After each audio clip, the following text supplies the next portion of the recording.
গোটা ভারতবর্ষ জুড়ে আজকে ঈদ পালিত হচ্ছে, আর সেই জায়গায় সেই ঈদের ময়দান থেকে কিন্তু হুঁশিয়ারি দেওয়া হচ্ছে যে একদিকে ওয়াকফ যে বিরোধী বিল 2024 সেই বিলের বিরোধিতা করছে গোটা ভারতবর্ষের প্রতিটা ঈদগাহ ময়দান। অনিয়ন্ত্রিত একটি ব্যবস্থার মধ্যে নিয়ন্ত্রিত একটি ব্যবস্থাকে ফেলে দেওয়ার অপচেষ্টা করা হচ্ছে। শুধুমাত্র ঈদগাহ ময়দান নয়, আমাদের মসজিদ, আমাদের কবরস্থান, আমাদের খানকা, সমস্ত কিছুই তারা দখল করার যে চক্রান্ত করছে, সেই চক্রান্তের বিরুদ্ধেই আজকে আওয়াজ উঠেছে এবং এই আওয়াজ আগামী দিনে গণবিদ্রোহের রূপ নেবে। এর উপরে যে পেশার রাজনীতি অর্থাৎ চাপিয়ে দেওয়ার যে রাজনীতি, এই রাজনীতিকে তীব্রভাবে আমরা প্রত্যাখ্যান করছি এবং তার বিরুদ্ধে নিন্দা জানাচ্ছি। যদি আগামী দিন এই বিল পাস হয় এবং এই বিল যদি পাস হয় তাহলে কিন্তু আগামী দিন রণক্ষেত্র দেখবে, অর্থাৎ গোটা ভারতবর্ষের মানুষ কিন্তু রাজপথে নামবে, বিশেষ করে মুসলমান।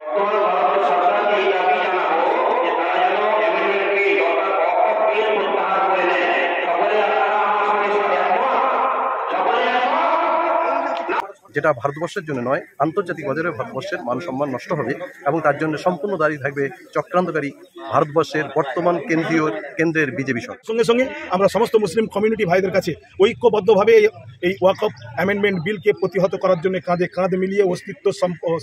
সংকটাপন্ন অস্তিত্বকে বাঁচানোর তাগিদে আমরা কাঁধে কাঁধ মিলিয়ে যাতে লড়াইটা করতে পারি। অর্থাৎ আজ থেকে কিন্তু মুসলমানরা গণসচেতন হবে এবং এই যে ওয়াকফ বিরোধী যে বিল, তাদের যে ঈদগাহ, যে ঈদগাতে আজকে নামাজ পড়ছেন মুসলমানরা, প্রায় যে জায়গায় দাঁড়িয়ে রয়েছে এই মুহূর্তে শকুনপুকুর ঈদগাহ ময়দান, অর্থাৎ ভাঙড়ের শকুনপুকুর ঈদগাহ ময়দান, এখানে প্রায় 10,000 মানুষের সমাগম। এই 10,000 মানুষের মধ্যে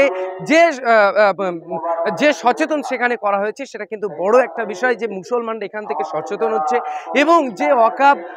বিল, যে বিল নিয়ে এসে ভারতবর্ষের সরকার মুসলমানদের ঈদগাহের যে জমি, মসজিদের যে জমি, খানকা, কবরস্থান, এই যেগুলো নেওয়ার এবং বৈধভাবে সেটা কেড়ে নেওয়ার একটা পায়তারা চালাচ্ছে, তার বিরোধিতায় গোটা ভারতবর্ষ জুড়ে যেমন তারা সচেতন চালাচ্ছে, তেমনিভাবে আজকে শকুনপুকুরেও কিন্তু এখান থেকে কিন্তু বক্তব্য দেওয়া হয়েছে যে যদি আগামী দিন এই বিল পাস হয় এবং এই বিল যদি পাস হয় তাহলে কিন্তু আগামী দিন রণক্ষেত্রে দেখবে, অর্থাৎ গোটা ভারতবর্ষের মানুষ কিন্তু রাজপথে নামবে, বিশেষ করে মুসলমান। এবং এই যে ওয়াকফ বিরোধী বিল, তা কিন্তু শুধু মুসলমানদের জন্য নয়, আদার্স কমিউনিটি যারা রয়েছে, যেসব কমিউনিটিকে যারা বঞ্চিত করছে, সেই কমিউনিটিও কিন্তু এই ওয়াকফ বিলের আওতায় অনেকে কমিউনিটি এসে যাচ্ছে এবং সেখান থেকেও তাদের জমিকে অধিগ্রহণ করার যে পরিকল্পনা করা হয়েছে তা কিন্তু গণসচেতনের মাধ্যমে সাধারণ মানুষের কাছে পৌঁছানোর একটা প্রচেষ্টা করছে। এই মুহূর্তে হাজার হাজার মানুষ তারা কিন্তু জানতে পেরেছে যে ওয়াকফ বিরোধী বিল কিভাবে তারা প্রতিহত করতে যায় এবং এখান থেকে কিন্তু আগামী দিনের কলকাতার যে কর্মসূচি রয়েছে, সেই কর্মসূচির ডাক ঈদগাহ ময়দান থেকে দিয়েছে, ইতিমধ্যেই ঘোষণা দিয়েছে যে আগামী দিন কলকাতার রাজপথ রীতিমতো ভরে উঠবে। যদি এই ওয়াকফ বিল ভারতবর্ষের সরকার যদি না পিছিয়ে নেন বা না যদি তুলে নেন, তাহলে আগামী দিন ভারতবর্ষের মুসলমান রাজপথে থাকবে, এমনটাই প্রতিশ্রুতি কিন্তু ভারতবর্ষের প্রতিটি ঈদগাহ ময়দান থেকে। সরাসরি ভাঙড়ের শকুনপুকুর ঈদগাহ ময়দান থেকে শফিউল্লাহ রিপোর্ট, IPN বাংলা। প্রদত্ত হিসাবে এবং ইসলামী শরিয়ত এবং ইসলাম ধর্মের যে প্রদত্ত অধিকার, সেই অধিকার বলে, এতগুলো অধিকারের সমন্বিত অধিকার বলে, যে অধিকার নিরঙ্কুশভাবে এই কমিউনিটি ভোগ করে এসছে, সেই কমিউনিটির হাতে নিরঙ্কুশভাবে তার অধিকার রাখতে হবে। এবং যে রেভিনিউয়ের কথা বলা হচ্ছে এবং যে ডেপুটি কালেক্টরের মাধ্যমে কমিশনার নিযুক্ত করার প্রয়াস চালানো হচ্ছে এবং ডিস্ট্রিক্ট জজের তত্ত্বাবধানে যা এতদিন পর্যন্ত পরিচালিত হচ্ছে তাকে যে খর্ব করার প্রচেষ্টা চালানো হচ্ছে এবং যে অবসরপ্রাপ্ত বিচারপতিদের তত্ত্বাবধানে নিয়ে আসার অপচেষ্টা চালানো হচ্ছে, যে অবসরপ্রাপ্ত বিচারপতিরা কোনো নিয়ন্ত্রণের বাইরে থাকেন, তাদের উপরে হাইকোর্ট কিংবা সুপ্রিম কোর্টের বিচারপতিরা আর কোনো নিয়ন্ত্রণ থাকে না, তাহলে সর্বোপরি বলা যেতে পারে যে এমন একটি পরিকাঠামো গড়ার চেষ্টা করা হচ্ছে, অনিয়ন্ত্রিত একটি ব্যবস্থার মধ্যে নিয়ন্ত্রিত একটি ব্যবস্থাকে ফেলে দেওয়ার অপচেষ্টা করা হচ্ছে। তার সঙ্গে সঙ্গে ভারতবর্ষ জুড়ে বিভিন্ন যে ভারতবর্ষের কেন্দ্রীয় সরকারের যতগুলো দপ্তর এবং বিভাগ রয়েছে, নিয়ার অ্যাবাউট 15টা দপ্তরের ট্রাইব্যুনাল রয়েছে। ট্রাইব্যুনালের কোনো সিদ্ধান্তই যে আলটিমেটাম, এটা আজ পর্যন্ত ভারতীয় সংবিধানও একথা বলেনি। ট্রাইব্যুনালের কোনো সিদ্ধান্ত যদি অবিবেচনাপ্রসূত মনে হয়ে থাকে কিংবা যার পক্ষে কিংবা বিপক্ষে রায় দিয়েছেন তার সংবিধান প্রদত্ত এই অধিকার রয়েছে, তিনি হাইকোর্টে ওই ট্রাইব্যুনালের সিদ্ধান্তের বিরুদ্ধে রিভিউ পিটিশন করতে পারেন।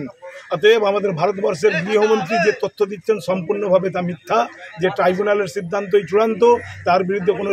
রিভিউ পিটিশন জারি করা যায় না। অর্থাৎ ওয়াকফ বোর্ড নিয়ে যে একটা ক্যারিকেচার তৈরি করার চেষ্টা করা হচ্ছে, এই ক্যারিকেচার তৈরি করার চেষ্টা এবং সত্যের অপলাপ করে, তথ্যকে গোপন করে, যে ফোকাস করে যে একটি প্রোপাগান্ডা তৈরি করার চেষ্টা করা হচ্ছে, তাতে গরিষ্ঠ জনমানুষকে প্রভাবিত করে মুসলিমদের উপরে যে পেশার রাজনীতি, অর্থাৎ চাপিয়ে দেওয়ার যে রাজনীতি, এই রাজনীতিকে তীব্রভাবে আমরা প্রত্যাখ্যান করছি এবং তার বিরুদ্ধে নিন্দা জানাচ্ছি। তার সঙ্গে সঙ্গে আমরা সমস্ত মুসলিম কমিউনিটি ভাইদের কাছে ঐক্যবদ্ধভাবে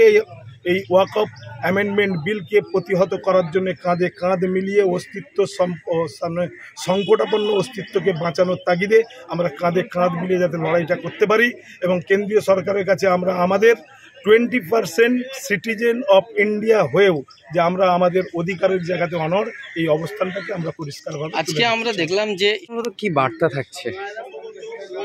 শকুনপুকুর ঈদগাহ ময়দান থেকে এই বৃহত্তর সমাবেশ থেকে একটাই বার্তা, ওয়াকফ 2024 অ্যামেন্ডমেন্ট বিল 2024 প্রত্যাহার করতে হবে। না হলে এখান থেকে যে আওয়াজ উঠেছে, এই আওয়াজ আগামী দিনে ভারতবর্ষে এক বৃহত্তর আন্দোলনের রূপ নেবে। তারই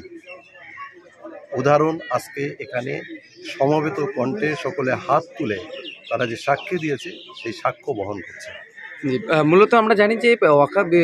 বিল তারা নিয়ে এসেছে এবং তারা যেভাবে হোক, এই যে আজকে ঈদগাহ ময়দানে নামাজ পড়লেন, এই ঈদগাহ ময়দানের যদি ওয়াকফ বোর্ড না রেজিস্টার্ড থাকে তাহলে এই ঈদগাহ ময়দানও তারা কবজা করে নেবে, সেই অ্যামেন্ডমেন্টে বলা হয়েছে। শুধুমাত্র ঈদগাহ ময়দান নয়, আমাদের মসজিদ, আমাদের কবরস্থান, আমাদের খানকা, সমস্ত কিছুই